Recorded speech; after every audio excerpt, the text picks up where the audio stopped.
what I know is it's not the amount of people, it's the quality of people. And I just want to let you know that in this room are world changers. In this room are history makers. And if this whole conference is called Born to Lead, then it's no wonder that it's just a few of us.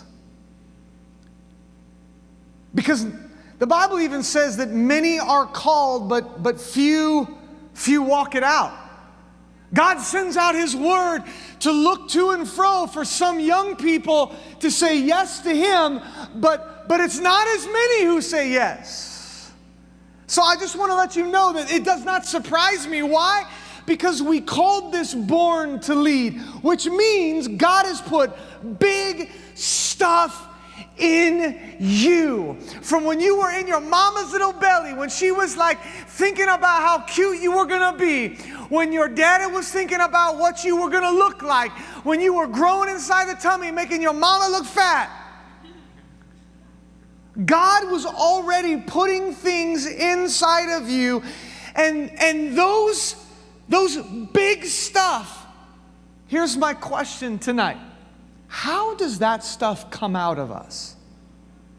If you're like me, I remember being about 10 years old, and my parents got divorced when I was young, and I was flying back and forth at a young age. So I was 10. I was that kid flying by myself and from the age of 7.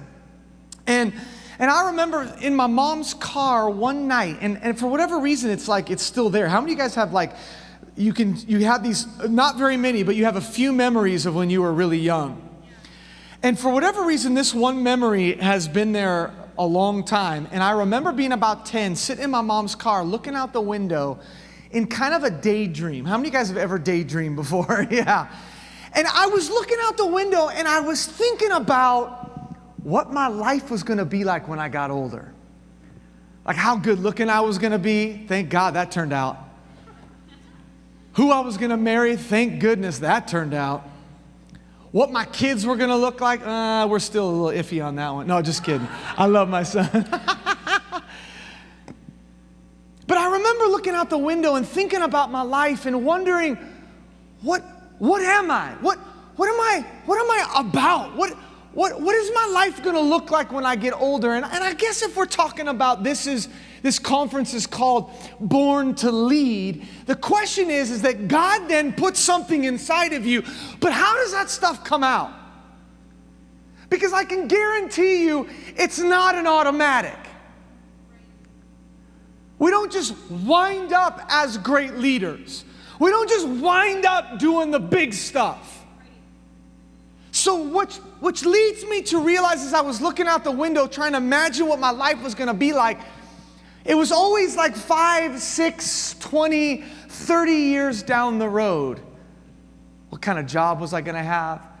Was I going to make it in basketball? Obviously not. Was I going to get big muscles? Nope, because I didn't like working out. So some of those things didn't happen. But my question is tonight is, how does God work out the big stuff in us? Because if we were born to lead, that means that He's already put it in us. But how does it come out?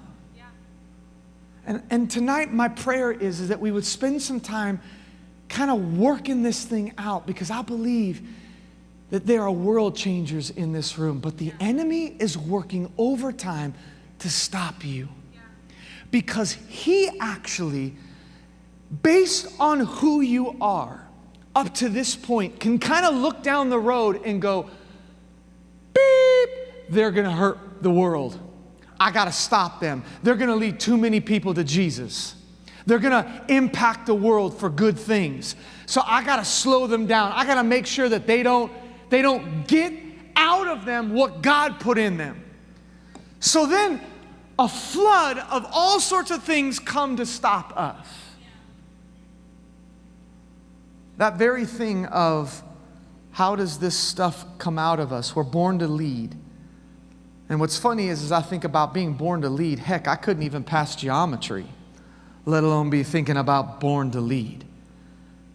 And so when I think about a story in the Bible, and it's where I want to spend most of my time tonight, and I believe it's going to help us all get somewhere. There's a man by the name of David. And David shows up on, and if you don't know the story, David is this young boy, and he shows up on the battlefield. Israel is in the midst of a massive battle with the Philistines, and the Philistines have a giant. And the giant has basically, the way they've worked it is the giant comes out and says, all I'm saying is, I know that there's thousands of us and a few thousand of you, but all you have to do is send one guy out to beat our giant, this is the Philistines saying to the Israelites, and we will become your servants.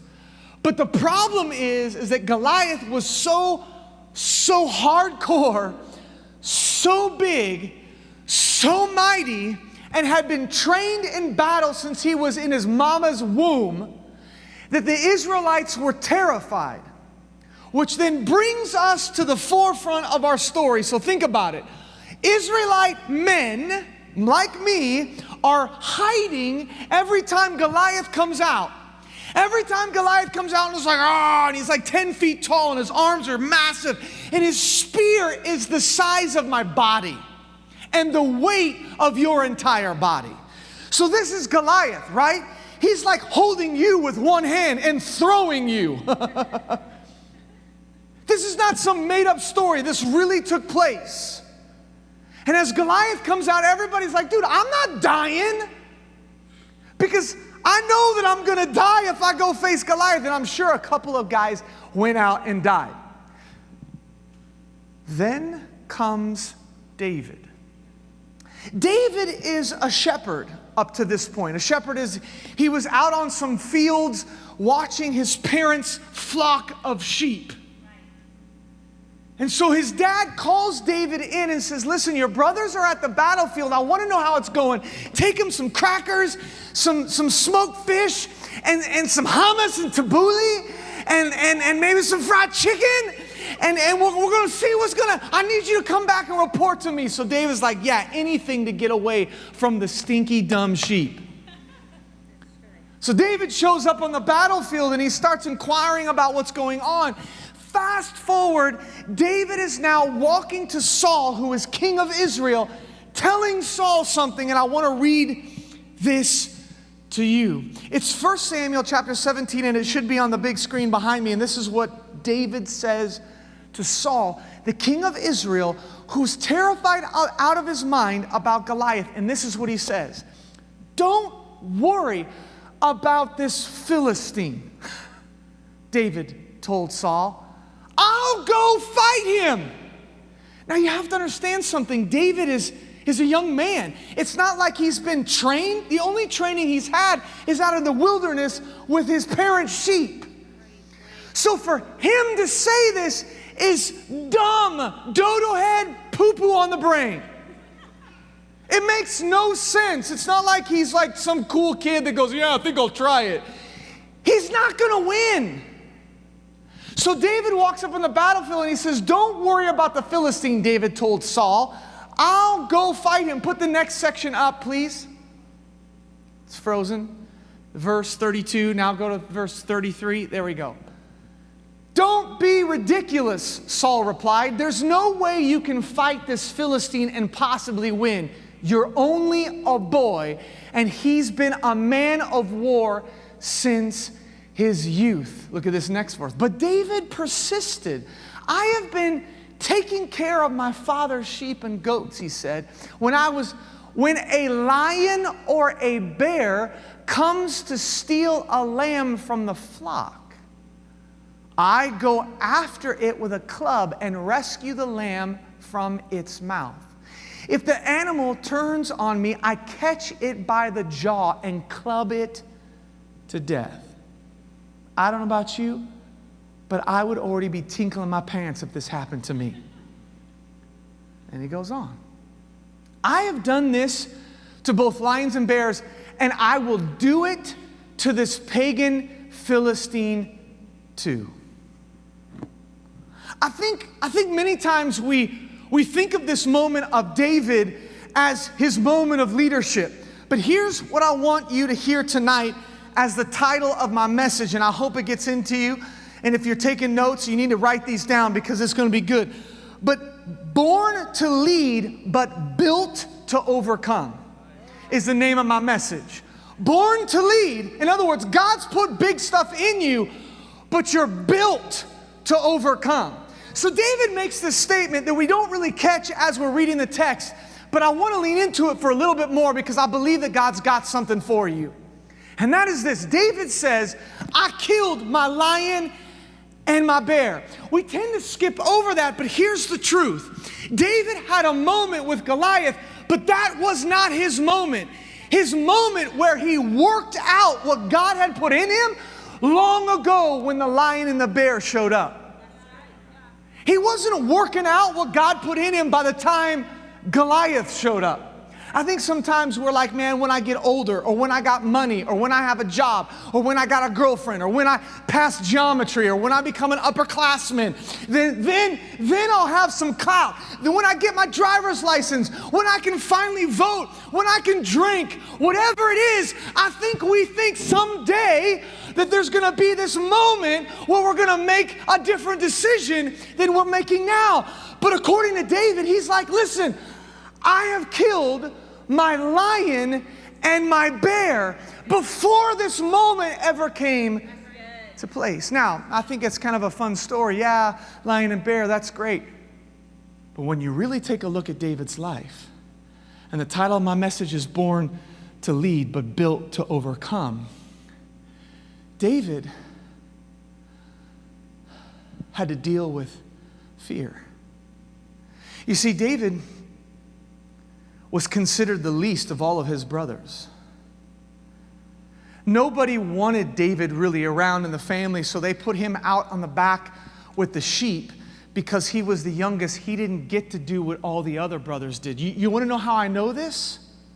The greatest man of God of all time in that history was a guy by the name of Samuel. And when Samuel spoke, all of Israel showed up with their best Sunday clothes on and said yes to whatever he said. Samuel shows up to David's parents' house, and Samuel says, I want you to bring all your family in so that we can have dinner together. This is Samuel. Samuel doesn't go to people's house for dinner. It'd be like me, and I'm not even really me. It'd be more like President Trump showing up to your house and going, I want to have dinner with you. You guys are coming. Or maybe it's a famous movie star like what I can't even think of a name right now. Give me one. Okay, The Rock. So it's like The Rock coming up to your house, knocking on your door saying, you're going to come with me to dinner. I can guarantee you, ladies, you're going to be figuring out what the nicest dress you got or telling your mom, we're going to buy a dress tonight. Dudes, you are not going to put on your Nike lame sweatsuit outfit. You're going to go find what you got that's the flyest because you're showing up with The Rock to have dinner. This is Samuel. It's so important that everybody shows up and everybody is dressed right and everybody does everything right because Samuel doesn't mess around. When Samuel says you're going to die, you die. When Samuel says something's going to happen, it happens. So the dad is like, dude, if he's going to say something about our family, we want everybody to be there, especially my oldest boys, because they are handsome and good looking. And so Jesse, David's dad, brings the entire family, and Samuel goes through each of the boys because he was going to anoint one of them as king. Jesse didn't know. He just goes, show me your boys. Here's all my boys, Jesse says. Here they all are. He lines them all up, and Samuel's looking at them. He gets to the last boy, and he goes, is there any more? Now, here's the crazy thing about this, is Jesse only thought these were the important ones. So he left his younger son out with the sheep. Have you ever been left out of a discussion or something that has happened with everyone else and you didn't get an invite? Has that ever happened to any of you? It's happened a ton to me. I hate it. I hate hearing about parties that I didn't get invited to. I hate hearing about my friends going and doing something, and I thought I was a part of that group. Can you imagine? This is David. So when he says he's killed his lion, he's not just talking about a lion, and you can throw it up there. There you go. Now, you have to understand something about a lion. It's a nocturnal creature, which means it only hunts at night. It lays around all day, and it hunts at night. So imagine this with me. You're a young man. Your family has kind of rejected you. They've told you to go out in the nighttime and take care of sheep, and you're by yourself. And you've got that hunting your sheep down. Now, you have to imagine, if this was me, I'd be like, dude, I am not risking my neck on some dumb sheep. Where's my brothers? They're the guys that everybody wanted at the party, and they're not even here. Dude, let the lion freaking eat the sheep. Because he'll fill up on sheep, and then he won't want me. It's in these obscure moments where David is dealing with real life stuff. You see, David didn't have his moment of leadership in a vacuum or in a box or in some hidden place. It happened somewhere else that was much harder. Before there is ever a moment in David's life that he had to battle a giant, there was a terrible moment when he was alone, terrified, hurt, abandoned, misunderstood, and forgotten. And it was in those moments that he became built to overcome. So the question is, again, remember what I started with? Where does that stuff come out that God put in you? If Brennan, if God put big stuff in you, where does it come out? It comes out in those difficult moments. When your friends reject you, when you get a bad grade on your report card, when people call you stupid and dumb, when you feel like you're struggling, when you keep clicking on things you know you shouldn't be looking at, but you can't stop. If you want to know where the moment is when you're going to actually show up and stuff is going to be amazing, it doesn't happen when you get the movie deal or the great job. It happens way back when you're this age, you're built to overcome. And you make decisions in the moment when you're afraid and alone, and that sucker's coming down on you. The Bible describes a lion as the devil, seeking whom he may devour. He wants to shut you up. So he's coming after you. And it's in those moments when no one's looking. It's in that moment when you feel the most abandoned and hurt and full of fear. And if it's in those moments when you're in the back seat of a car with someone else and you're feeling about what should we do, it's in those moments that will define how you're going to be when you get to that place that you've always dreamed of. It's taking those hard, difficult moments and it's turning them. Look at. You see, the lion represents a nocturnal creature, a creature that represents fear and hurt, doubt. Those things that lure in the dark when we're alone in our bedroom. Those feelings that we get when all of our friends have failed us and we're at a new school and we don't know how we're going to make it. It's in those moments that we have to discover, as David said, why should I risk my life? Where are my older brothers? I'm alone in the dark being hunted by this animal.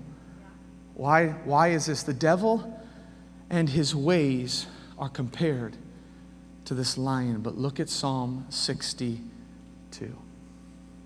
I love this. This is David. And those moments before he gets to the battlefield when everybody's like, David, wow, David, David. For that moment when you get that job, that dream job, in that moment when you marry that person and you got the dress and you bought the house and you got everything that you ever wanted. This is way before all of those moments, because if you want to define who you are, where does God's big stuff come out of you? It comes out of you in those moments when the lion is chasing you and nobody's around. When fear is overwhelming and doubt is speaking to you and rejection has had its way in your life. This is what David came to in that moment. Look, I wait quietly before God, for my victory comes from Him. He alone is my rock and my salvation, my fortress, where I will never be shaken. So many enemies against one man, all of them trying to kill me. To them, I'm just a broken down wall or a tottering fence. They plan to topple me from my high position. They delight in telling lies about me. They praise me to my face, but curse me in their hearts. Let all that I am wait quietly before God, for my hope is in Him. He alone is my rock, my salvation, my fortress, where I will not be shaken. It's in that place where David was in the moments that I think all of us face, all of us are struggling with, all of us are thinking about. Your thoughts and the stuff that you think and the fears in your heart. You're not alone. You're not the only one. David felt it in that moment. But when the lion was chasing him down, he discovered something about God. We are born to lead, but we're built to overcome.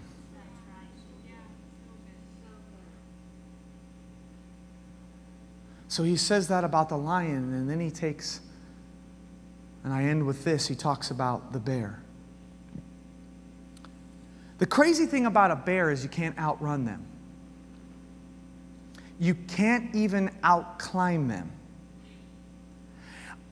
A lion wants to kind of grab you and bite you, but a bear, one swipe of its paws, opens up every major artery in your body. The bear that's up here is actually the bear that David would have, well, it's not the actual bear. I didn't go back in time in my time machine and take a picture of it, but that's the bear that exists in Israel. And so I'm assuming that something like that is what he would have faced. The bear means circumstances with your family that are out of your control. It means that school feels so overwhelming, and no matter how you want to get away from it, you can't. It's more about anxiety than it is anything, but it's because you can't run from that. It seems to creep on up at you when you least expect it. But David killed his bear. But David killed his bear even in the midst of all the things that he dealt with in his family. You think David and his brothers were nice? His older brothers didn't even like him. As a matter of fact, when David showed up for the battlefield, his brothers made fun of him. Why are you here? Go back home to the dumb sheep. That's literally what they said to him. Which gives an indication that David wasn't like, we all see him as this Goliath giant killer. David, yeah, I just want to be like David someday, man. I think it would be so rad if I could have my awesome moment and do really cool things. And can I be that kid that does the cool shot at the buzzer beater game and everybody goes, Ryan, Ryan. But before you ever get that moment, you have to make a decision when you're in the quiet place, when the enemy's chasing you down, because you might be born to lead, but you're built to overcome. And so look what David says in Psalm 23. He says, even when I walk through the darkest valley, I will not be afraid. For you are close beside me, your rod and your staff protect and comfort me. Do you see what David is saying? He discovered something when he was in that alone place. You want to know where God works out the big stuff in you? It's in those private places, in the alone times. It's in those moments where you make a decision, who are you going to be? It's not about winning on the battlefield, because if you wait for then, you're going to lose. Because if you're built to overcome, it's got to be in the little moments. And so David, even though his brothers despised him, he chose who he was going to be. Psalm 23 says, you prepare a feast before me in the presence of my enemies. God has more than enough for you. You honor me with you honor me by anointing my head with oil. My cup overflows with blessing. My last verse and we're done. James 1. And I hope you see this. Because I'm just here to tell you that if you're born to lead, then that means you're going to have to be built to overcome. And the reason why there might not be 7,000 in this room, which someday there might be, why are we just starting with this group here? Because you're born to lead. There's something on you that is unusual, Kyler. There's something on you that's unusual. There's something on you that's unusual. God has already put it in you, but where does it come out? It comes out in moments like this when everyone is standing here and you choose to worship. It comes to those moments with, rather than going to the internet and looking at things you know you shouldn't, you make a decision to not. It's in those moments that begin to prepare the rest of your life so that when the great moment comes, you've already been built to overcome. So now you are born to lead. Don't believe me?